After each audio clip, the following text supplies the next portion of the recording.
can let us know afterwards. But other than that, we'll let Dr. Rashmi get started. Davina, thank you so much. It's an honor to be here, and I am so thrilled to see all these young, beautiful faces. So I'm grateful again for the opportunity. So a little bit about myself. So my name is Dr. Rashmi Shram. I am a board-certified family physician. This is my 23rd year of practice, and I'm kind of more of an integrated physician at this point. So I also I have a coaching business, and that platform is called Optimal Wellness, and I'm the founder of that. And so what we do on that platform right now is we help busy women to tap into their inner peace and power. And we do that through meditation and mindfulness, as well as coaching, so that they can really harness all that purpose and power that they actually have into leading the purposeful lives that they really want. So I actually am an immigrant. So I was born in India, and I lived there until I was almost 12 in South India in Bangalore. And at that point, my family and I immigrated. So it's my brother and I and my parents, we immigrated to the US. And we actually, because of where family was, we landed in a very small coal mining town in Southwestern Virginia. And that actually was a pretty good culture shock, just as every immigrant can tell you, going from urban India to a very rural. I think the population was about 2,000 or so of the town that I went to high school, middle school in. And so kind of stumbled through lots of parts of that growing up. And I went to college, did well in high school, well enough to be able to, get out. I knew I just wanted to get out. And so went to college at the University of Virginia. And that's really where I think the vast majority of a lot of transformation took place for me. Now, are you guys mostly college students, right? I think most of you guys are in college. Yeah. So you're pre-med students. So that's beautiful. I didn't actually know. Thank you. Yeah. So I didn't actually know right away that I wanted to go to medical school. I knew that the biological sciences was very interesting to me, and I knew that I loved to be challenged. And so I was actually exploring a lot of different. I was thinking maybe psychology, maybe medical school. I wasn't sure. And so one of the main transformations for me during college was just when I started to volunteer at a psychiatric hospital, actually. And it was, I don't know if you guys are familiar with where UVA is, but it's set in the Blue Ridge Mountains. And yeah, beautiful high school, college. So like gorgeous blend, love it. So at that institution, it actually used to be a TB sanatorium at the time. So it was like miles away from everything. And it was like kind of its own little pocket. And there was, the attending there was teaching meditation. And so as volunteers, we had to learn how to meditate so we could teach meditation and mindfulness to, folks in the psych hospital and the patients there. And so that was a seminal experience for me. And I stayed there all 4 years. That was my first year of undergrad. And I stayed there all 4 years, and I developed a lot of leadership skills there. And so I eventually, by my fourth year, I was running the entire program. I had, as a program director, I think I had somewhere around 120 other student volunteers under my wing that I was managing, and at that particular hospital. So, and as well as another hospital system. And I think it was a lot of that volunteer activity and the dedication to just one kind of craft and just kind of getting into higher levels. I mean, these are all volunteer positions that eventually, I mean, I did do well in college, meaning well enough, I guess. And I applied to medical schools and I did just start right after. So I also went to medical school at the University of Virginia. And that was a beautiful experience for me. It was, it was, now that I think back on it, it was so many years ago. I graduated in the year 2000.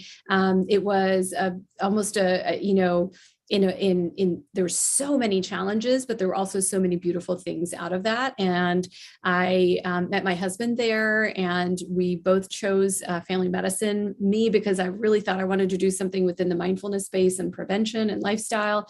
And, a lot of the same reasons. And so we moved to Florida, and we've lived here since. We thought we were here for 3 years, and that was many years ago. And so what I would say is with this program, I mean, I love what you guys are doing here. I love having kind of a community where you're able to make plans together, a community where you can share and lean on each other.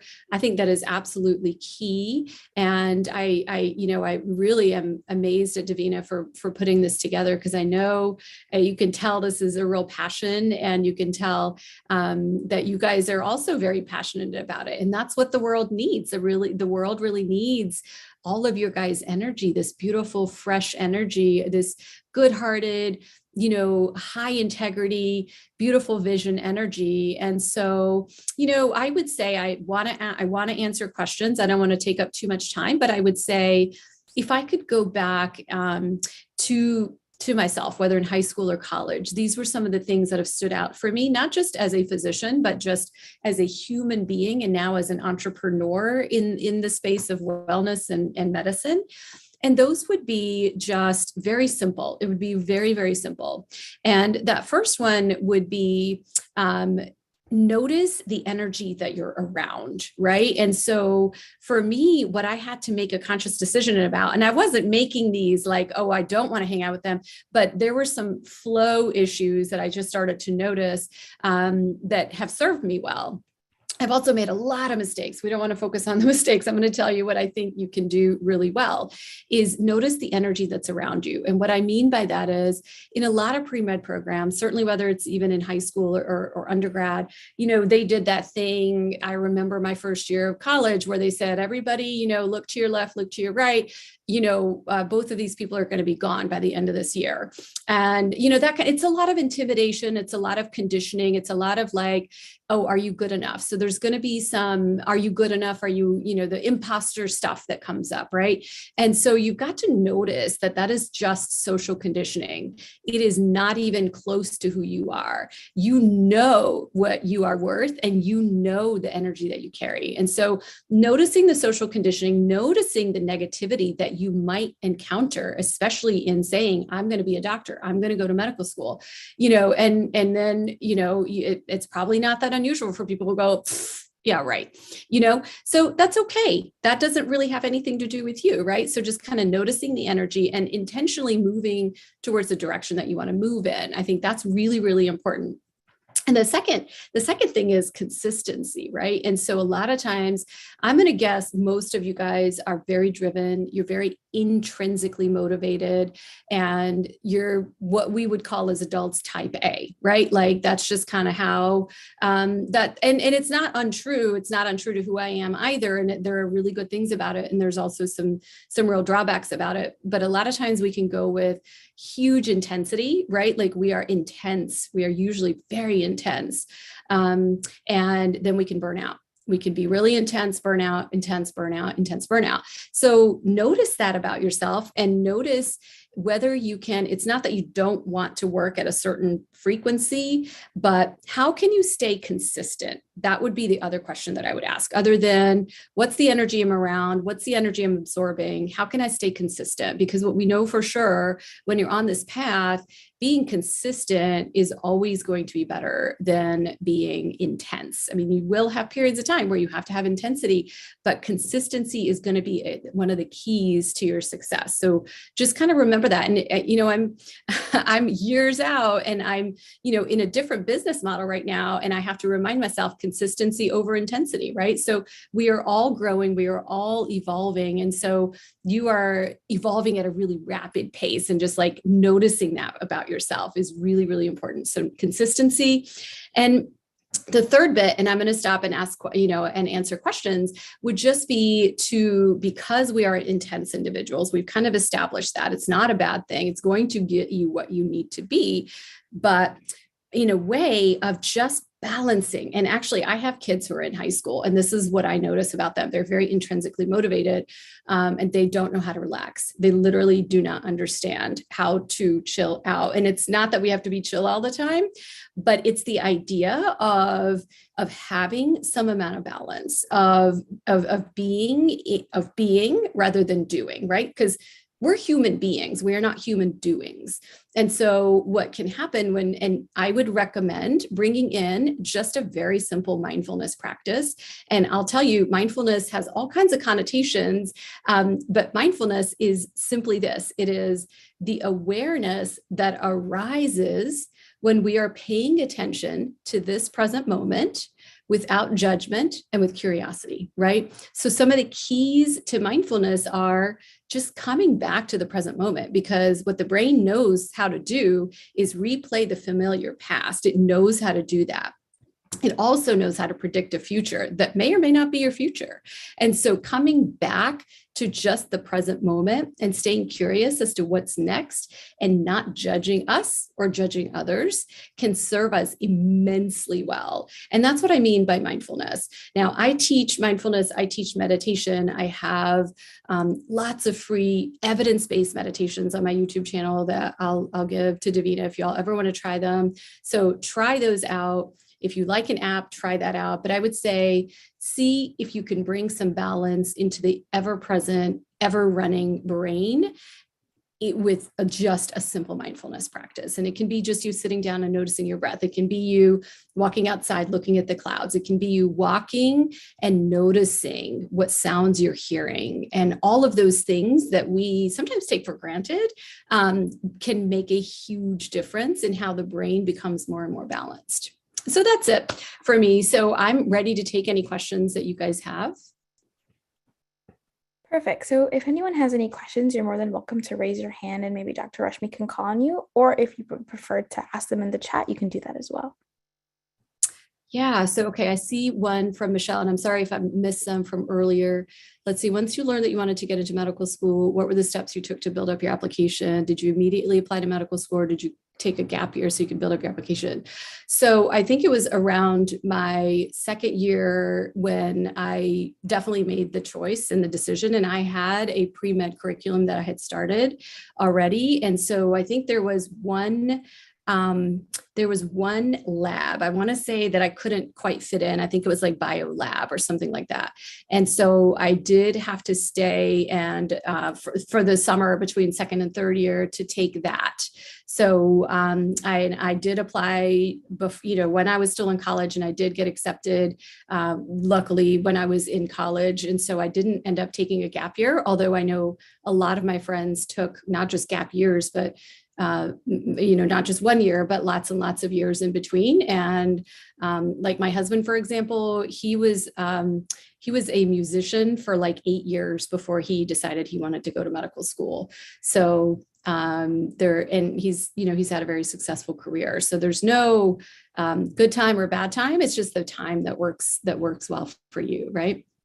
And so what are your thoughts on BS-MD programs? I do have a very good friend who did this. I think this was in LSU.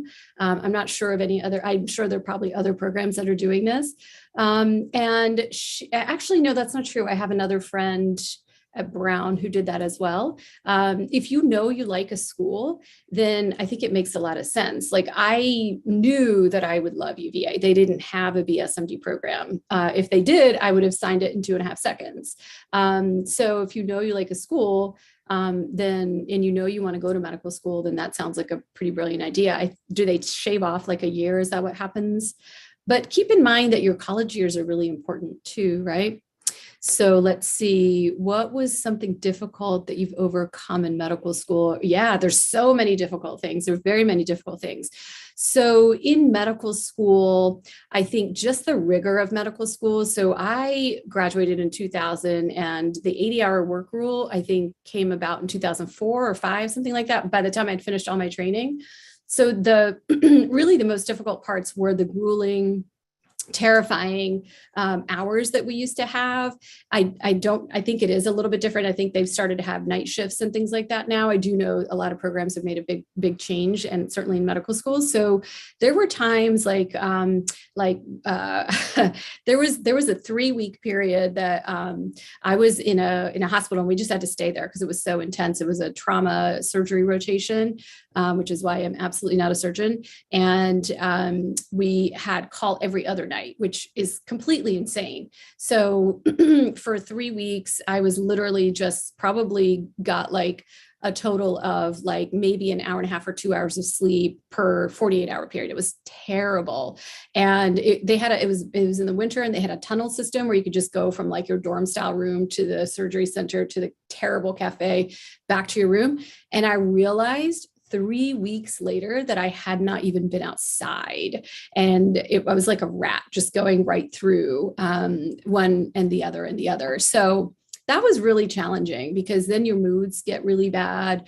It's just challenging to function on such terrible food and terrible sleep. So I think that's for sure. During my career, I would say one of the hardest things, and I'm in Florida, I'm in the South, is so my oldest is now 17. And so this was literally over 17 years ago. But I had to hide my pregnancy because I had just started a job as an attending, and I was pretty sure they would fire me. And actually that's exactly kind of close to what happened. Is there was a lot of intimidation that started happening for me, because I eventually had to tell them, because I was like blowing up like a balloon, and I was also like tired all the time. And so the head person, he was an old white man, and he literally harassed me to no end. And so I had to get a lawyer, and we had to go in, and he literally to my face would multiple times in front of like staff would say, well, you can't be a good doctor and a good mom at the same time. So this was 2004. It wasn't 1785. So just so you know, some of that garbage is still around. So again, what is the energy that you have to go up against is really the question, right? And so I'm not sure exactly how I got through that. I have really rock solid friends, and my husband's a real rock. And so I think just kind of noticing some of the old conditioning and moving past that, right? So what are some of the difficulties you experience when you attempt? I love it. Y'all just want to know all my dirty secrets. What are all the difficulties an entrepreneur in addition to a physician? Yeah, that was really scary. So, and that hasn't been that long ago. So I left my job in late 2019. I had been working towards getting coaching certifications, as well as Ayurveda and meditation, all the things that made my heart happy and open. I had been doing that for many years and had been trying to work it into my very, very square practice. And so trying to fit a round peg in a square hole just wasn't working. And I knew that I had to get out. And so I contemplated it for many years. And so got out and started kind of an integrative practice. And it was really enlightening, because, we're not taught any business in my medical school or my residency. So I made a lot of errors. I charged too little. I worked too much. I made a lot of errors. I actually lost quite a bit of money over the course of about 6 to 8 months or so. I wouldn't say I lost money. I just didn't make any money. I was working a lot and not making any money, the way that I set it up for myself. And I joined a group. I have a business coach now, and she's a pediatrician, and her name is Dr. Una, and she has a business school for physician entrepreneurs. It's called Entree MD. So it was an investment that I decided to make in myself. And that has been incredible. And so, like I said, as far as like creating a community for yourself, being really, really conscious about who you choose to spend your time with. That's really what made the big difference for me, right? So is understanding how entrepreneurship works. And so there were lots and lots, right? So what type of, okay, hold on. There's so many questions, y'all. Okay. What do family physicians do? That's a great question. And that's totally evolving right now. So the way that I was trained, and actually even now, because one of my best friends is, and I teach at the family medicine residency here, but family medicine, I think, should change. So let me just tell you. So family medicine, you're actually trained to do everything from birth until death. And so you are trained like you are just the only doctor for 100 square miles. And so you deliver babies, you do prenatal care, you literally, you can intubate, and all of the things. And so that's kind of how I trained, because I did move away from academia, because my mentor at the time said, look, if you want to do family medicine, you're going to be 8th in line if you go to the university setting after all the other residents. So why don't you go? Family medicine, you do have to go to a community setting. So in the community setting, it's a 380 bed hospital. It was just one resident every night. And, we ran all the codes. We did all the things. We put in all the lines. We drew all the blood. We admitted all the patients. It was before, again, the 80-hour work rule. But what do family physicians do for the most part? They'll either choose to do only outpatient or inpatient. I really don't know anyone that's doing both right now. So you can become a hospitalist if you choose to do so. If that's what calls your heart, you can do urgent care if that's what calls your heart, or you can just do outpatient. So for the last, 21 years, I've really chosen only to do outpatient on purpose. So a lot of integrative preventive care. Right. What do I love best about family medicine? It is the continuity. I mean, I have patients who literally have known me since I was pregnant, and I have known their sisters, their daughters, the daughters' kids, all of them. And so it makes things a lot easier when you have that kind of continuity within your patients, right? Do you get enough time? So initially, no, I did not have any balance. And I talk a lot about that, about how I felt really burned out as far as having enough time to spend with your family. No, I had young kids. My husband was working a lot. I was working a lot. I felt very, very, very burned out. And I think that is something that we have to watch for. And so I had to make a lot of conscious choices to pull back and in certain places, and conscious choices to add into certain places. And part of that was me bringing back my mindfulness practice, which I had totally let go of, and creating some space for self-care, which I had to learn the hard way from pure burnout and just feeling really irritable all of the time. So what was your major in pre-med? What majors would you recommend for somebody to get into medicine, especially if you want to take courses that So with pre-med and you don't want to waste your time. See, I don't really like that question, because you're kind of 1 foot in the door and 1 foot out the door. So I would say if you're all in, go all in, right? And then, because then you've left nothing, like you've left nothing on the table. You gave it your all, you didn't get in. Okay, let's see what else, right? But if you don't want to go to med school and you just want to see if you can get in, then that's not really great either. So see, I think the question isn't, you're never wasting your time. You're literally never wasting your time. If you're following your dreams and following your intentions, you're never going to be wasting your time. So, but I'll answer the question because I understand what you're saying. So my major was biology because I knew I was going to do something with that, because and literally because I loved every part of like the biological sciences. And I don't know, I would have ended up in a lab or something. I don't know what I would have done if I didn't get into med school after a few tries. And so I don't think there's such a thing as wasting your time, right? So what I have seen is I've had, and actually this is reminding me that on my 4th year of medical school, I actually was one of 2 students that was in the admissions committee for medical school. So I interviewed, another classmate and I basically interviewed probably 50, 60, 70 people, and then met every week to go over, kind of their interviews. So I was trained to be able to interview from a neutral standpoint. And so some of the things that we were looking for were maturity, right? And so because emotional maturity is huge. And so a lot of times to get that emotional maturity, you have to go through difficulties, as hard as that sounds, right? So what have you overcome? What kinds of leadership roles have you taken? So all of those things will lead us into emotional maturity and drive, right? And so where's the drive coming from? Is it because your parents want you to be a doctor? Is it because everybody else in your family is a doctor? And that's fine. That's totally fine. But we're looking really for an intrinsic drive, right? And so that's really, really important. And then well-rounded. And I think because I'm going to some college stuff with my daughter now, I'm noticing them use the word holistic, which I think is great because I use that a lot in how I practice medicine. And I think what they mean by that is, are you feeding your soul just as much as you are all the other things? Are you in joy? What's the energy that you're giving out? And so it's a more subtle kind of thing, right?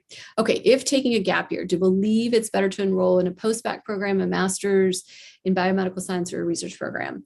I think that's a very good question. And I would say that it depends on what you're trying to do, right? So post-bac, that for sure you're trying to get into med school. But if you do a master's in biomedical science, maybe that's what you're going to love. If you do a research program, maybe that's what you're going to love.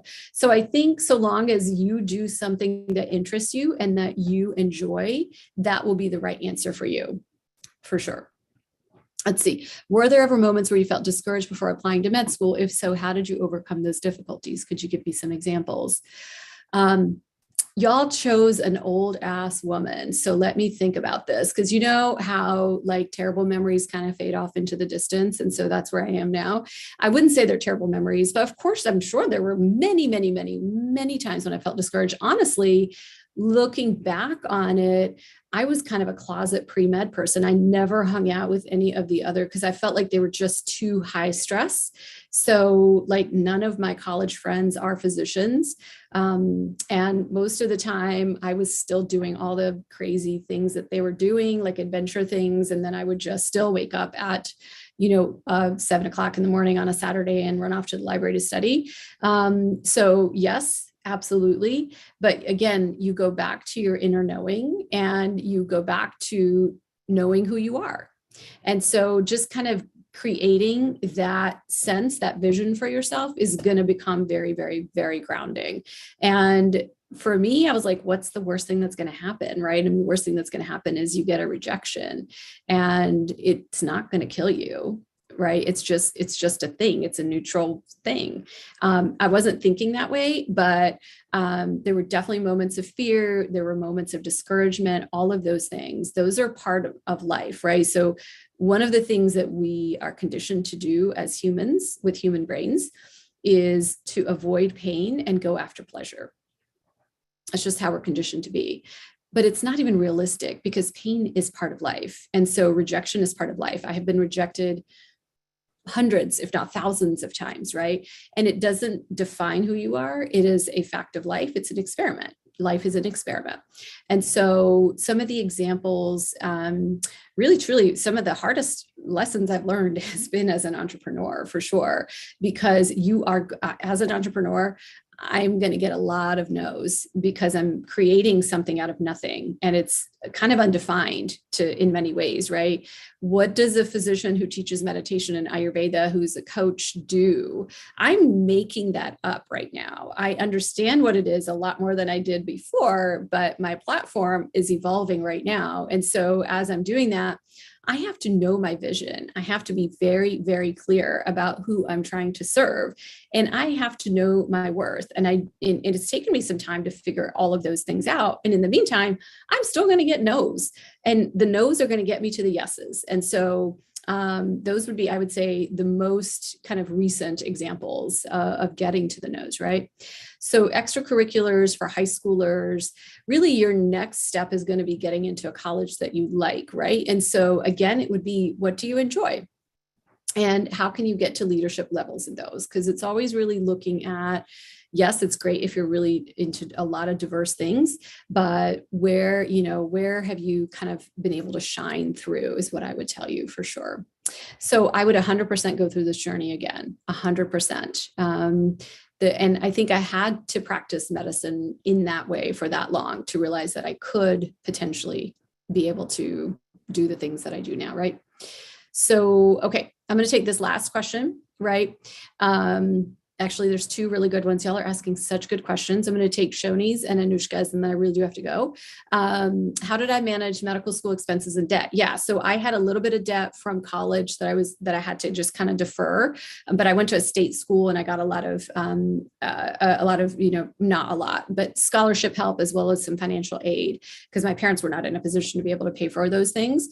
And then medical school, I also got some scholarship. I also got some, state level funding, and almost all of it was on me. So they were all on loans. And so between my husband and I, and his were all loans. And so we came out with a lot of debt. We came out with $500,000 in debt by the time we were done with residency. And so we managed it the way that we had to manage it, which was we basically just lived as residents. And I would not say, please don't take this as financial advice because I've learned differently now. But what we did was we just lived like residents for the next, 2, almost 3 years, which wasn't a terrible way to live. It was a beautiful way to live. We just kept the same house. We just kind of because the most money we spend is just on travel, really, I would say. And it was, I think, about 8 years in, and we just pummeled it down the first 3 years. And then about 8 years in, we were done paying. But that's unusual because I have a lot of friends who I graduated with from different medical schools who are still paying their school loans. And so I think that's very, very different. And there's not a right or wrong. It's just kind of how we ended up managing it. Were there times that you enjoyed your journey? I enjoyed it like heck. I'm telling you, it's really fun. Like once you start that medical school journey, to me, it was beautiful. And I still keep up with almost all of my med school classmates in one way, shape, or form. I'm going to visit one of my old roommates actually in the next couple of weeks. And like our kids have grown up together. And so I enjoyed it a lot because you have a lot in common with these people and you go through a lot of things that bond you together. And so I think it's immensely enjoyable, and don't listen to anyone that tells you otherwise, right? So, okay. So I have to run. And so let me do, so you can just go to YouTube, and I am just, if you type in Dr. Rashmi Shram, I should come up. Come try some of those meditations. They're super easy. They're free. I also have a free one on my website, and that's just optimalwellnessmd.org. Actually, I think y'all would really like that one because it's really a performance one, and I think you would like that. And they're really just based on studies. They're based in evidence, and so you'll get a lot for just investing your time in those. I'm also on Instagram. I think that's how Davina and I met. And there's always ways to connect with me. I do answer my DMs. I'm not like right the next minute, but I will absolutely answer them, as Davina knows. So Davina, do you have any other questions or anything for me? I'm happy to answer these. Y'all go ahead and send some of these questions. I love the questions. I love the enthusiasm. I love this group. I love what you've created here. And so I think I'm just super grateful to be here. I appreciate it. Awesome. Thank you so much again for coming to speak to us. What I'm sharing right now in the chat is a thank you form. So all of our students and participants here will hopefully be filling that out. And then once they fill out the form with their thank you responses, I'll send that over to you so you can take some time to read through them if you'd like. But something that we also like to do for all of our guest speakers is to give them a big Zoom round of applause. So if you'd like to add a reaction in Zoom, that's the clapping hands one. You're more than welcome to do that, just to say a quick thank you to Dr. Rashmi for taking some time to come and speak to us. It's my pleasure. You guys are beautiful beyond measure. And I love seeing I just love it. I just absolutely love it. You guys, you're going to be rock stars. You're already rock stars. I love it. Yeah. Yeah. Beautiful, beautiful, beautiful. Thank you guys. Of course. And if you need to head out, you're more than welcome to do so. I'll again send you the responses to the form once we get all of them in.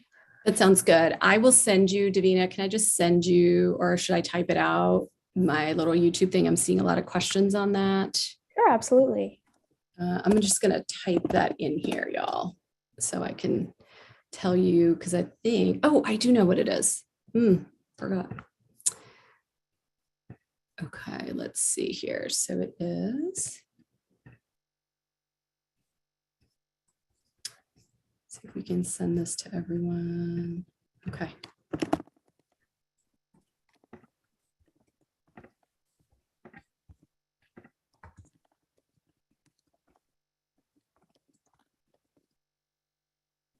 Hopefully that works.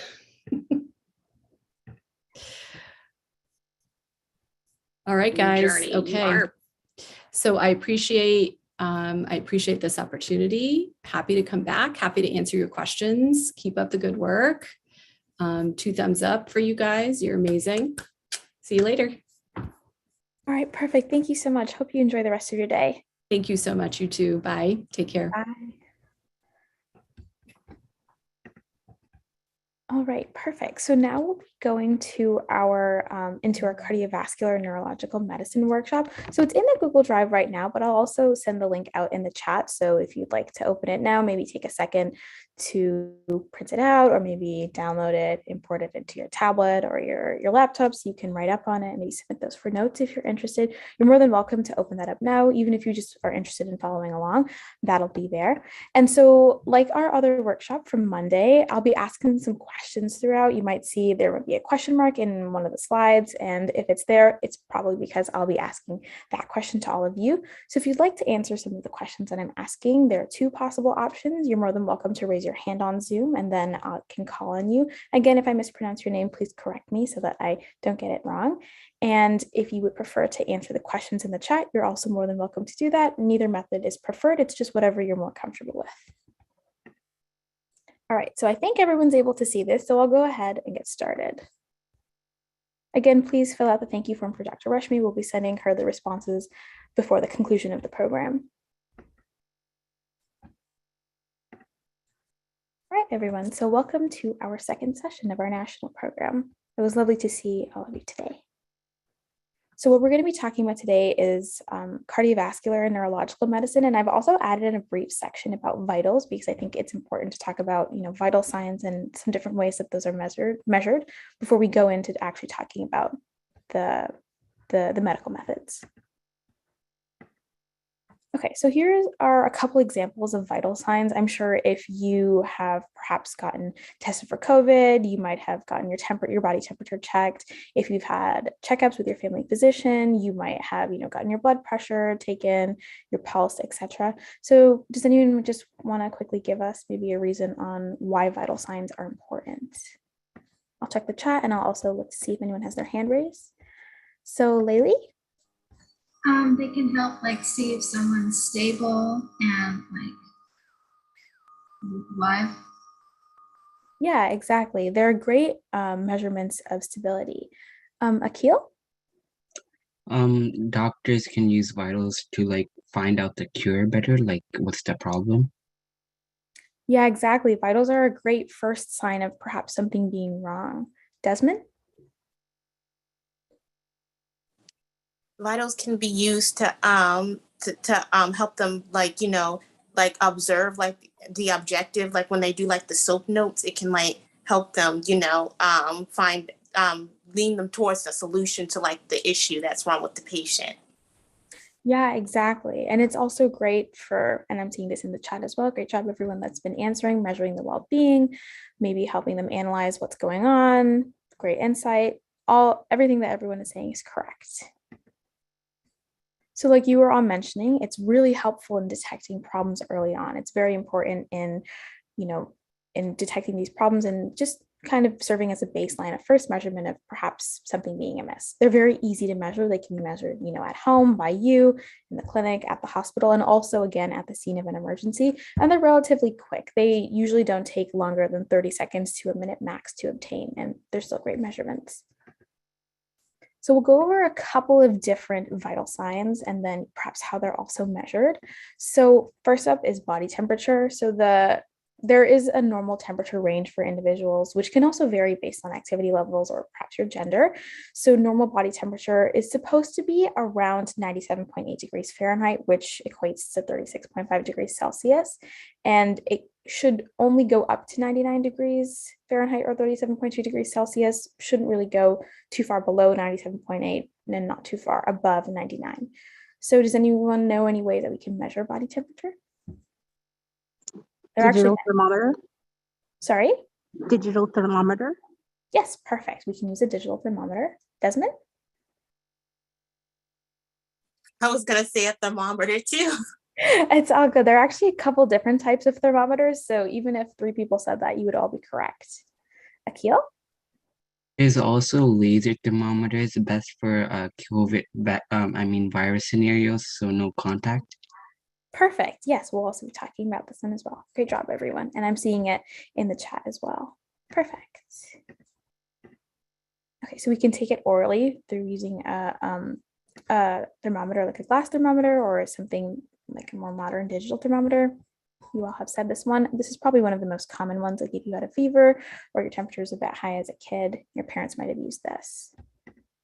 You can also take your temperature rectally. So this is probably usually done more in the clinical setting, not something that you would try at home. So it's usually using a glass or a digital thermometer. Again, similar methods, and they tend to be about 0.5 to 0.7 degrees higher Fahrenheit, as opposed to when you take it by mouth. You can also take it under your arm. I think someone said this in the chat as well. Again, using the same thermometer, they tend to be about 0.3 to 0.4 degrees lower Fahrenheit than those that are take it by mouth. You can also take it by ear. It can quickly measure the temperature of your eardrum, which is actually reflecting your body's core temperature of internal organs, which is something that I didn't learn until very recently. So sometimes that could be a more preferable method. And then I'm sure that, if you have been out at any point in the pandemic, you might have gotten temperature checked. Perhaps if you're going to a wellness visit and they take your temperature before they let you in, this is probably how they've been taking your temperature. It looks like a little thermometer handheld device that they put up to your forehead just to make sure that you might not be, they just want to make sure you're not exhibiting any COVID symptoms before they take you in. So based on the results of this, we might either determine if a patient has fever or perhaps hypothermia. So if the body temperature is higher than that range that we talked about, it might be fever. If it's lower, it might be hypothermia. The next vital sign that we're going to be talking about is pulse rate. So it's basically just a measure of the number of times that our heart is beating per minute. So as our heart is pushing blood through our arteries, the arteries are expanding and contracting, and it's indicating our heart rhythms and also the strength. So there are a couple different ways that we can measure pulse rates. So we have 3 different ways that we can do it, or at 3 different sites. So would anyone like to perhaps give an example of how we can measure pulse rate, or maybe the 3 major arteries that we're showing where we can take them? My bad, I interrupted, but I guess one of the places you can measure them is your radial, I guess, artery. Yeah, perfect. By your wrist. Yes, perfect. No worries. Like 2 more. You got 1 more in your arm, which is 1 in your brachial, I think, which is between, I think, your elbow. It's like that elbow joint, but like that divide or indent on your skin. And it's the brachial pulse. And then there's the carotid pulse, which is 1 on your neck. Perfect. Desmond and Laylee, were you? Oh, sorry. I was going to say carotid artery. Perfect. Desmond, were you going to say one of those 2? I was gonna say that you can take the temperature like in the, I was gonna say actually your neck too, like the carotid neck part. Perfect. Yes. So you all got it right. So yes, so the 3 arteries we're talking about, like you all mentioned, carotid, brachial, and also your radial pulse. So we can measure pulse rate using 2 fingers. Again, we talked about on Monday why we don't use our thumb to measure our pulse, and then you don't even have to do it for a full minute. You just do it for 15 seconds and then multiply that by 4. Another great example of a vital sign that we can take is a respiratory rate. So it's just the number of breaths that a person is taking per minute. It's usually measured at rest, and it just involves counting your breaths. It may rise with fever and illness and perhaps other medical conditions, and typically we expect to see about 12 to 16 breaths per minute. Another one is blood pressure. So blood pressure is the force of blood pushing against your artery walls during the contraction and the relaxation of the heart. So each time your heart is beating, it's pumping blood into your arteries. And when it's pumping blood into your arteries, that results in the highest blood pressure that we're going to get, or diastole. And when it's relaxing, the blood pressure falls into systole. So if you know what your blood pressure is, perhaps it might be 120/80, like the image is showing here. That represents your diastole and systole. So the normal blood pressure that we're hoping to see is less than 120 and perhaps also less than 80. So 120/80, that's kind of a general range. If we're looking at stage 1 high blood pressure, we're looking at perhaps maybe 130 to 139. If it's between 120 and 130, it's not a source of concern yet, but it might be monitored more. And then diastolic of between 80 to 89. For stage 2, we're looking at 140 to something that's like maybe up to 140 or perhaps even higher, and then maybe even higher than 92. So does anyone know what the medical terms are for low and high blood pressure? You can also think of some medical words, perhaps. Desmond? Hypertension and hypotension. Yes, perfect. Thank you so much. Also, just a quick reminder that if you'd like to answer questions, please raise your hand so that I can see it and call on you. And then this is a really cool device that you might have seen used to measure blood pressure. It's called a sphygmomanometer. All right, so now we're going to be moving on to cardiovascular medicine. So cardiology is the field of medicine that's interested in studying disorders and diseases pertaining to the heart and blood vessels. So kind of going back to our medical terminology roots, does anyone know what cardiac means, and does anyone know what arrest means?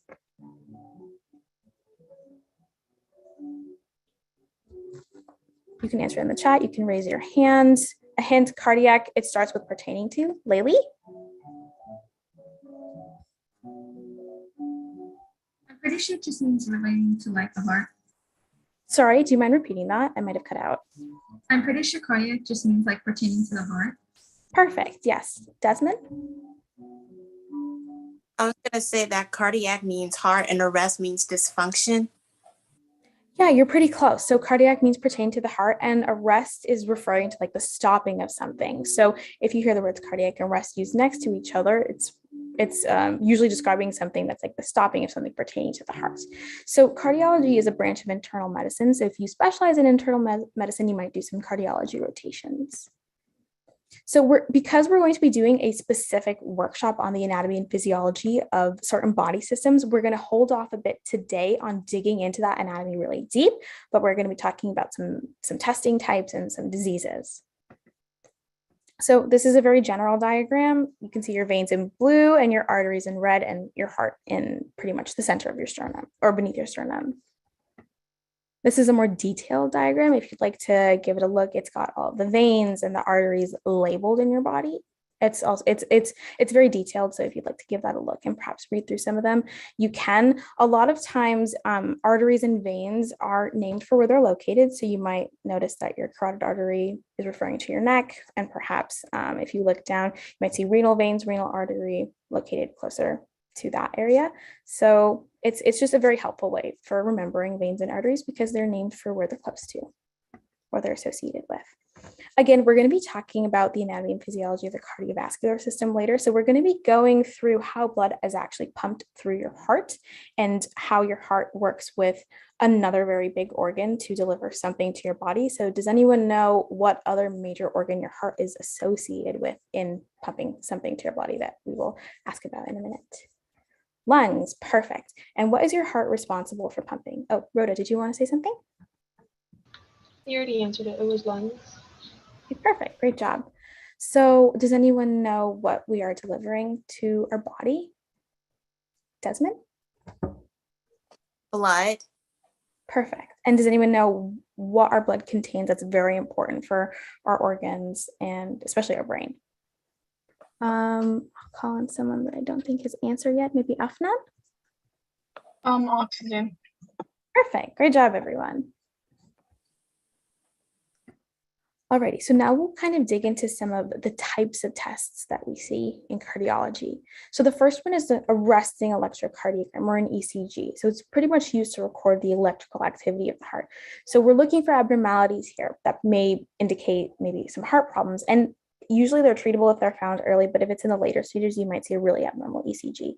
They're used to, again, assess heart rhythm, diagnose poor blood flow to your heart muscle, diagnose a heart attack, etc. So does anyone know what the medical term for heart attack is, or perhaps even the medical term for, poor blood flow to the heart muscle? Desmond?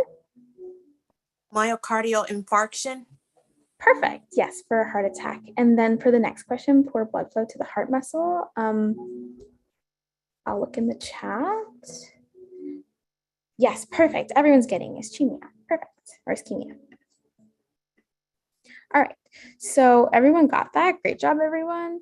And this is something that we're going to be talking about when we go through our workshop. We just wanted to introduce it briefly here first. It's the PQRST wave. Does anyone know what wave this kind of looks like that we also see in science?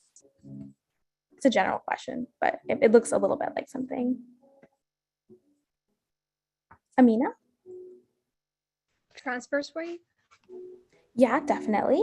And I'm also seeing in the chat action potential. Yes, it looks a little bit like an action potential.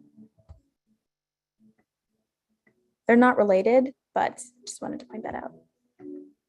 All right, so another kind of testing is a cardiac stress test. So it involves, exercising on a treadmill. You're being closely monitored by a cardiologist or someone that works with the cardiology attending and their team.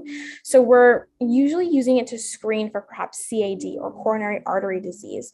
So we're looking for either high blood pressure or abnormal heart rhythms, or perhaps both. So does anyone know what the medical term for high blood pressure is?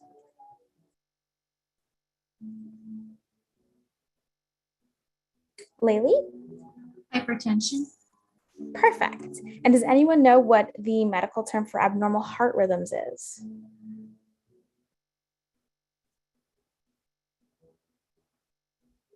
Talha? Arrhythmia. Perfect. Great job, everyone. So we're using this to determine the likelihood of coronary artery disease, identifying abnormal heart rhythms, and then also evaluating the effectiveness of a cardiac treatment plan. So what this means is sometimes patients might undergo cardiac surgery, and after they come out of surgery, we want to perform these tests to make sure that everything is still successful post-surgery or post-op. Another kind of test that we might use is something called an echocardiogram. So it's a graphic outline of the heart's movement. I know that ultrasounds are pretty commonly associated with perhaps pregnant individuals to monitor the growth and development of the fetus, but you can also use it in any other parts of your body, for example, to visualize ligaments, and in this case, to be picturing the heart's valves and chambers, which is evaluating basically the pumping action of the heart. We're trying to see if everything anatomically in the heart is okay. Are the valves open and are they working? Do you have any narrow valves? Are your ventricles pushing blood out and pumping blood out the way that they should be? So we're using it for that. And we're also kind of, making sure that we check for things like heart disease, myocardial disease, pericardial disease, and endocarditis, and some other things. So does anyone know, if we broke up pericardial into its roots, or peri and cardial, what those might mean, peri and cardial individually, and how they kind of come together? Fadi? So peri means around or surrounding, and cardio means heart. So the area around the heart. Perfect. Yes, absolutely. You got it right. It's the pericardium, which again, around the heart. Perfect. And then for endocarditis, if we split it up into endo and card and itis, does anyone want to take maybe what maybe one of these means, if we have multiple people raising their hands, or what it all means together? So I'll start with Desmond, and then I'll go to Laylee and then to Fadi for each of the three parts. So Desmond, do you want to start with endo? Inside. Yeah, like inside, within. Perfect. Laylee, do you want to take card? Just like cardiac means heart. So like inside the heart. Perfect. Yes. And I'm not sure if your hand was still up from before, Fadi, so you don't have to answer this. But do you want to take itis? Yeah, it's up from before, but like inflammation or irritation, I think, something like that. Yeah, perfect. So if you put it all together, you get the inflammation of something within the heart, or within something pertaining to the heart. Great job, everyone. And I'm seeing a lot of right answers in the chat too as well. So great job to everyone that's answering and following along. All right, there's another kind of testing type that we do. It's called a stress echocardiogram. It doesn't really differ too much from a regular echocardiogram. It's just you're being more closely monitored. And again, there really aren't too many differences, especially with the kinds of tests that you're performing. It doesn't differ too much. It's just more closely monitored, I guess. All right, so now we'll talk about some diseases and disorders involving the cardiovascular system that cardiologists might be seeing. So coronary artery disease is actually the most common type of heart disease in the United States. So for a lot of patients that present with, symptoms of coronary artery disease, the first symptom is actually a heart attack. So the first symptom, besides a heart attack, can also be followed by chest pain or discomfort. Does anyone know what the medical term for chest pain or discomfort is?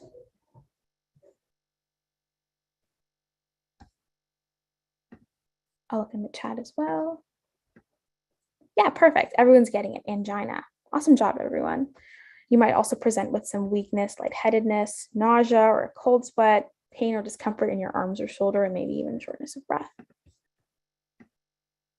These are a couple different scans that they take for patients that might present with symptoms of coronary artery disease. And what the green arrows are pointing to are the areas of interest that are more problematic. All right, so some causes of coronary artery disease. Essentially, what's happening is there's plaque buildup in the walls of the arteries that supply blood to your heart, to your coronary arteries. And your plaque can be made up of things like cholesterol, other substances. But essentially, what's happening is your arteries are actually narrowing over time, and they can pretty much partially or totally block blood flow because they become so built up within.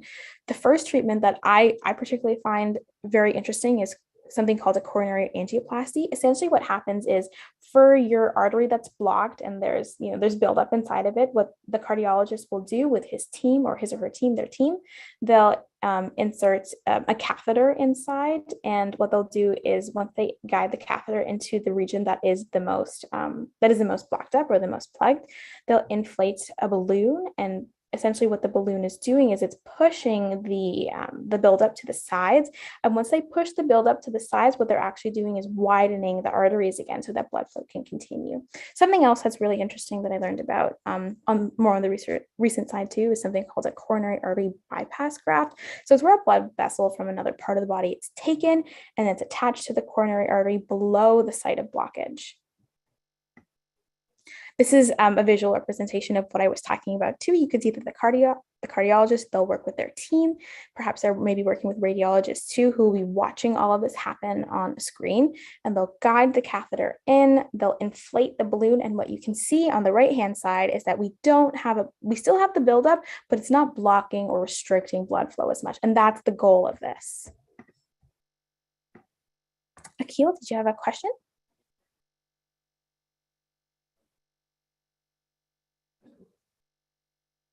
I'm sorry. Yes, I did.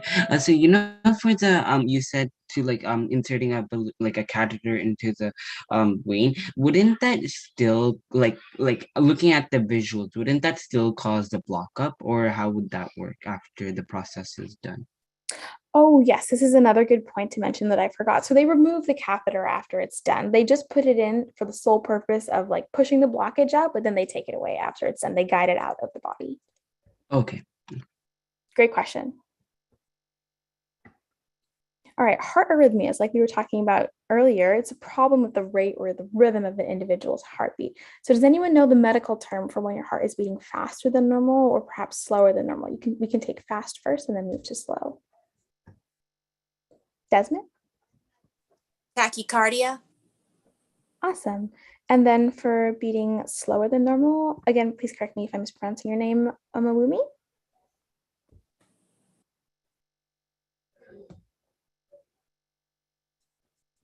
I'll look in the chat.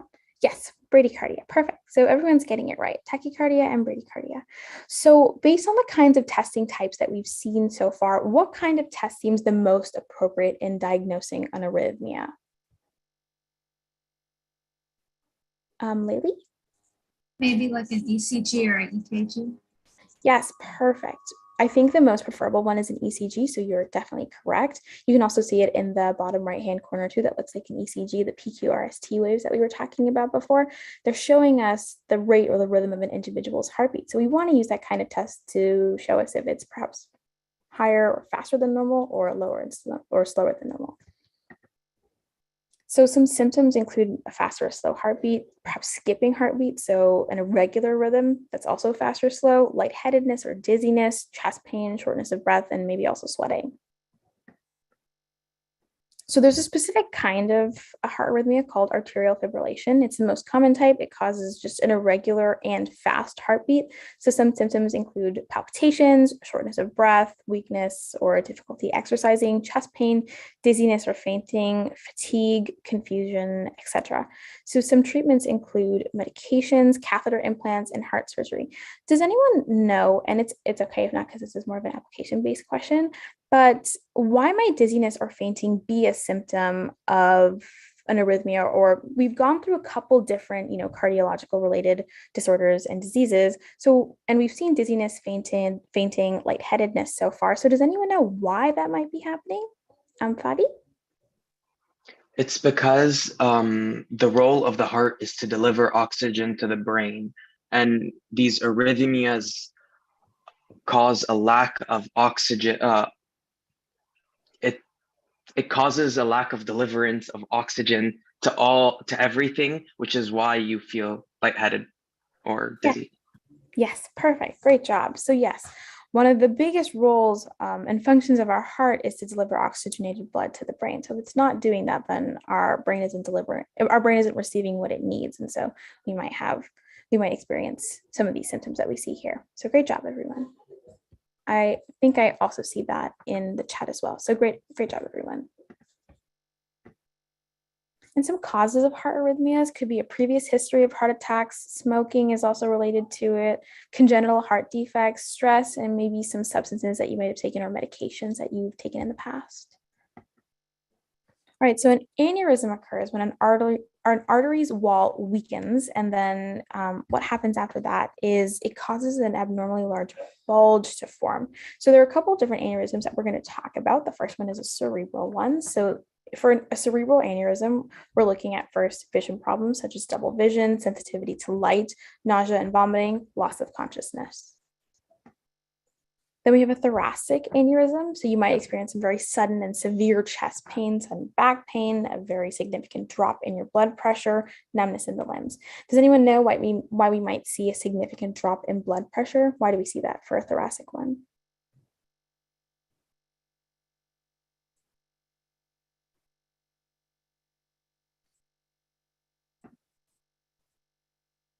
Okay, so the reason that we're seeing this is yes, but we're losing very strong blood supply to all of the body, right? So the point of taking blood pressure is to determine how well your heart is pumping out blood through your arteries and how strong it's doing it at. So if we're seeing a drop in this, it's because perhaps our heart is not pumping blood out sufficiently or efficiently enough. So great job, everyone. And then we also have an abdominal aneurysm. So we have some sudden and severe chest pain in your abdomen or your lower back, also followed by a rapid heart rate, dizziness or lightheadedness. Again, we talked about why dizziness or lightheadedness might be a more common symptom in cardiological symptoms or cardiological diseases. It's also followed by shortness of breath and perhaps also a cold sweat. So as you can see, as we're going through a couple of these disorders and diseases, you can see that there's definitely some overlap in the symptoms. So unfortunately, we don't actually know the exact cause of aneurysms. What we do know are a couple of things that may be contributing to, but we don't know the exact cause. Perhaps it could be some, damaged arterial tissue. We could have some blockages that are harming our arteries and not letting us pump blood as efficiently. We could be depositing, some things in our heart that are leading to buildup, which again damages them. And some treatments include surgical clipping. So they'll take the bulge that you see at the top right here, and what they'll actually do is they'll clip it and then close up that the open hole, so that way they're just essentially just removing the area of the problem area.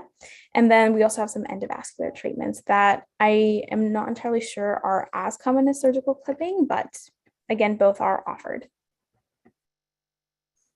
And then lastly, what we're going to be talking about for cardiological medicine is something that we like to call congenital heart disease. So there are over 10 types that we're not going to go through today. We'll have a couple of them listed here. But first, before we even talk about them briefly, does anyone know what congenital means?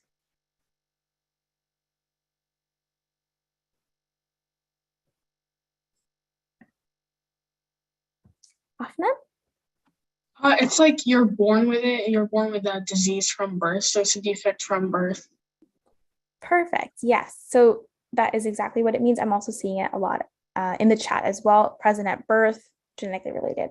Perfect, everyone. So you can read through some of these if you'd like. A lot of these have to do with valves in the heart that we're going to be talking about later. So this might make sense when we do our anatomy workshop. So your aortic valve, your tricuspid valve, some of them are narrowed. Maybe your arteries are narrowed. A lot of this has to do with anatomical heart issues.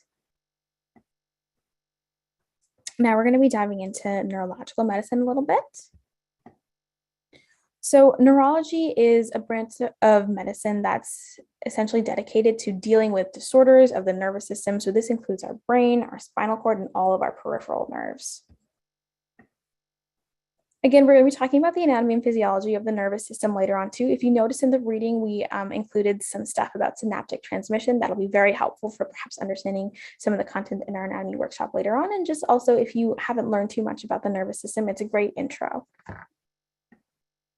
So in the image here, what you can see is the brain, the spinal cord, and all of your peripheral nerves. And here what we have is a diagram of the brain. So would anyone like to perhaps give a lobe of the brain or a structure in the brain and then a function that it's associated with? You can pick anything. It doesn't even have to be pictured here. But if you'd like to give perhaps a lobe or an area of the brain and its associated function, I'll go through at least a couple of them. So Desmond, would you like to get us started?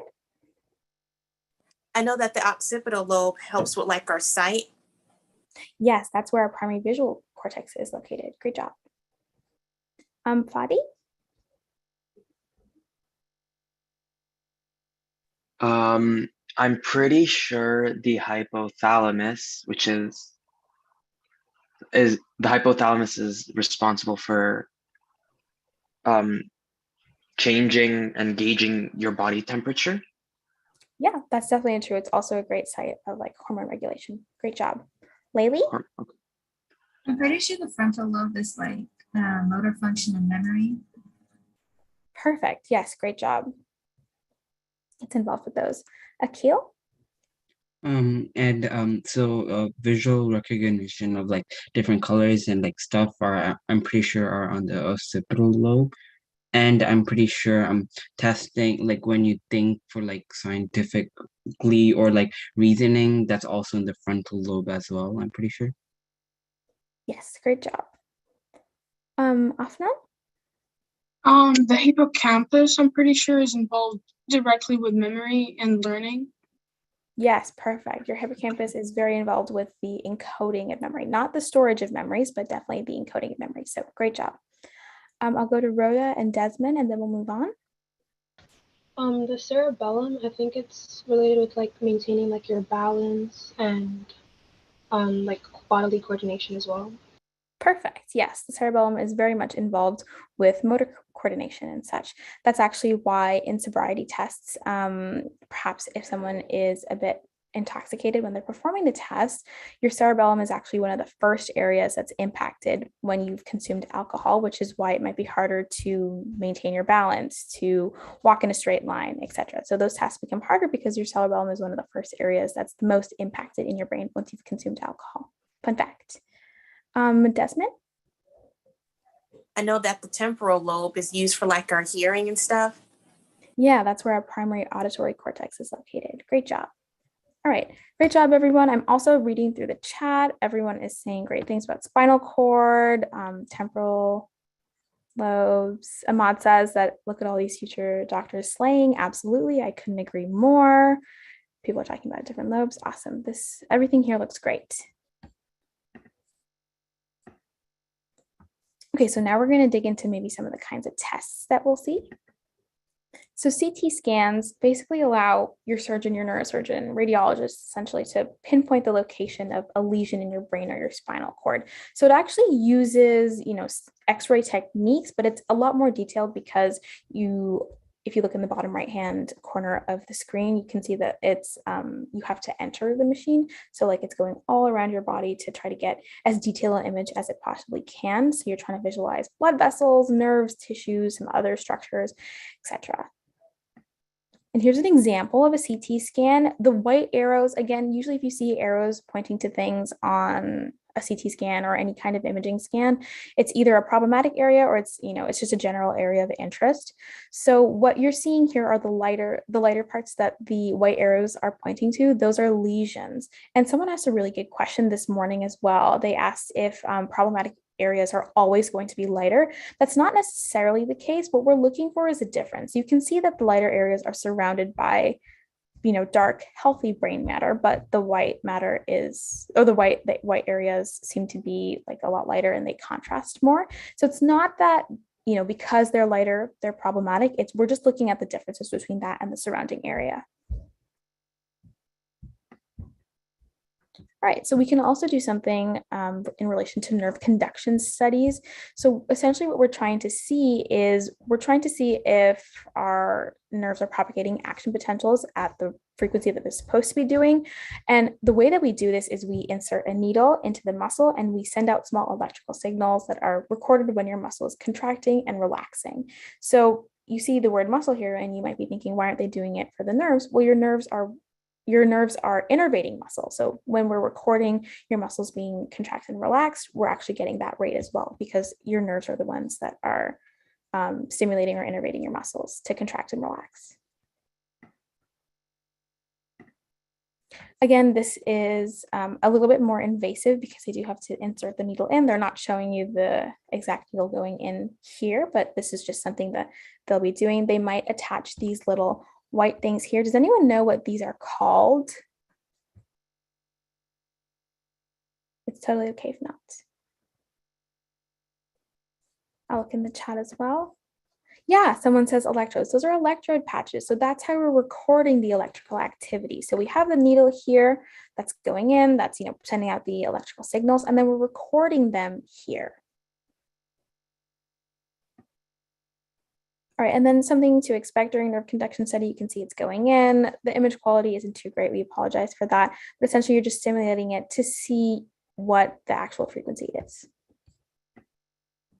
Another kind of scan is an MRI scan. So it's best for imaging soft tissues. So CT scans are better for like your bony anatomy, like your spinal cord. MRI scans are best for imaging soft tissues, mostly used when we're talking about neurology for the brain.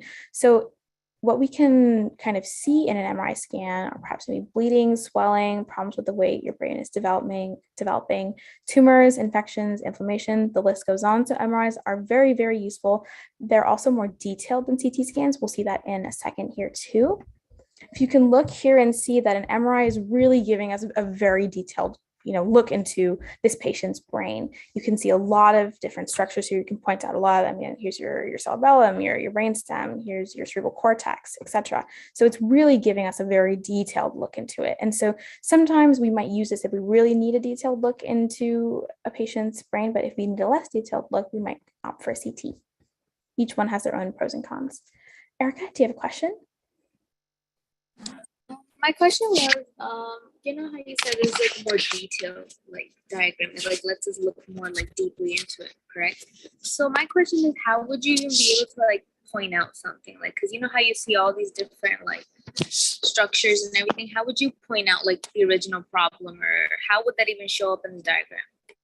Yeah, perfect. This is a great question that we saw with the CT one as well. So when doctors are going through their residency, they're doing their training, they're working with professionals that know where to point out these specific areas. So basically what they're being trained in is what it's supposed to look like. So once, and I'll go back to the CT imaging too, they understand that when I'm looking at the CT scan of a patient's brain, when I'm looking at it, I shouldn't be seeing this here. I shouldn't be seeing this here. I should just be seeing healthy dark matter here, but I'm seeing white matter and this is of concern.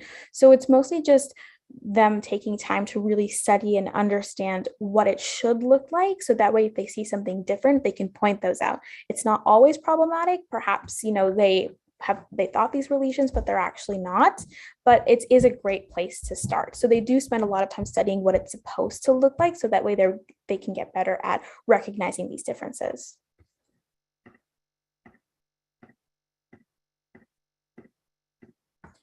We also have X-ray imaging. So if we're trying to assess the bones of the skull, we're not interested in if our patient has a lesion or a tumor or anything. Maybe perhaps they have a skull fracture or they have a spinal cord fracture, or there's something going on there. That's what we're using an X-ray for. We're trying to see how our bones are being aligned, and it's also useful in determining how stable our spine is too. And then we'll talk about some diseases and disorders briefly. So brain tumors. So we have a primary brain tumor. That's where it originates in the brain. Secondary or metastatic brain tumor, essentially what that means is that it started somewhere else in your body. So perhaps you had a tumor in your heart or your lungs, and then it became metastatic and it spread to your brain. That means secondary. They could be malignant or they could be cancerous. And what your neurologist or your neurosurgeon will do is they'll work with their attendings and their team to figure out if it's stage 1, 2, 3, or 4. They'll also be working with radiologists, be working with the scans. And common symptoms include, headaches, seizures, numbness or tingling in your arms or legs, nausea, vomiting, changes in personality, difficulty with movement or balance. Some treatments that are currently offered: surgery, chemotherapy, clinical trials, if you're able to sign up for them and if they're offered. Those are more experimental. And then also radiation therapy. Another disease that we're going to be talking about is something called Parkinson's disease. So there are a couple of different categories that neurological conditions fall into. We have childhood, we have adult, and there's another one. This also falls under, more adult related neurological diseases. There's a specific term or a specific category that Parkinson's falls under. Does anyone know what that term or that category is of the kind of disease it is?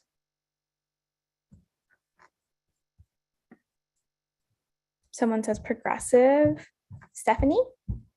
Neurodegenerative. Yes, perfect. It falls under neurodegenerative diseases. Great job, everyone. And someone also said it in the chat as well. So it's a progressive nervous system disorder. Does anyone know how old the general age range is if someone has early onset Parkinson's? I'll look in the chat too. Perfect. Yes, we generally see something between 30 and 40. Great job, everyone. So it's primarily affecting our motor coordination. It currently affects over 1 million Americans. And we're going to be going into this in a bit more depth when we talk about perhaps synaptic transmission and like the anatomy and physiology of the nervous system so that we can understand it more. But this is just a brief introduction to it. We also have Alzheimer's. Alzheimer's is also a neurodegenerative disease. So essentially, when we're looking at the causes of Alzheimer's disease, it can be a combination of things like age-related changes in the brains. Perhaps there are some tau plaques or beta amyloid plaques that have been building up.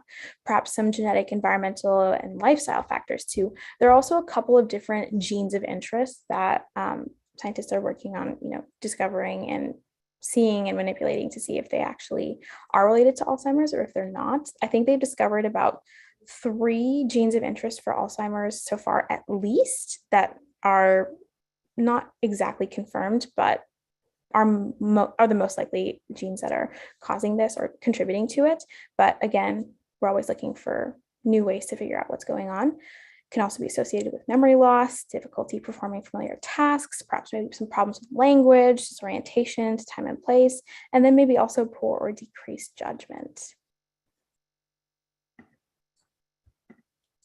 All right, so that brings us to the end of the presentation. I'm going to stop here if anyone has any questions and would like to ask them.